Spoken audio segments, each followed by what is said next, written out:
Hello বন্ধুরা, আজ তোমাদের একটু অন্যরকম ভাবে চিকেন রান্না করা দেখাচ্ছি। এটা হবে চিকেনের পাতলা ঝোল। দেখো, চিকেনটাকে ধুয়ে রেখে দিয়েছি।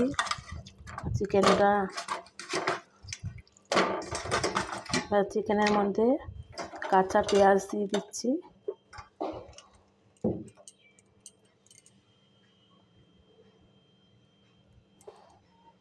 তারপরে হলুদ গুঁড়ো,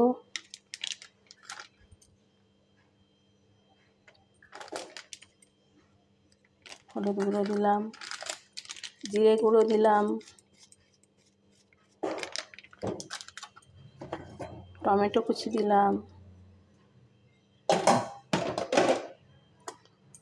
আদা রসুন বাটা, লঙ্কা বাটা, শুকনো লঙ্কা কাঁচা লঙ্কা মেশানো আছে,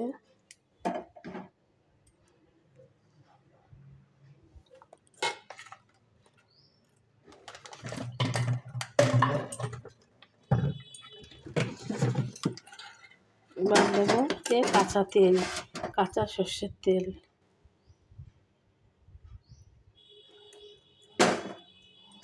ভালো করে মিক্সড করব। নুন দেব,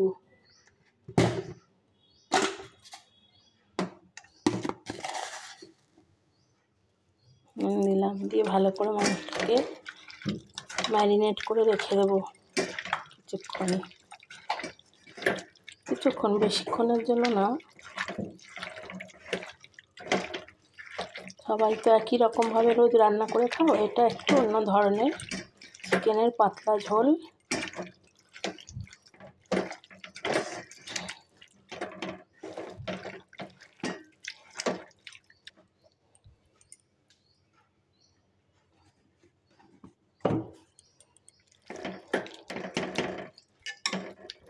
এইভাবে রেখে দেবো।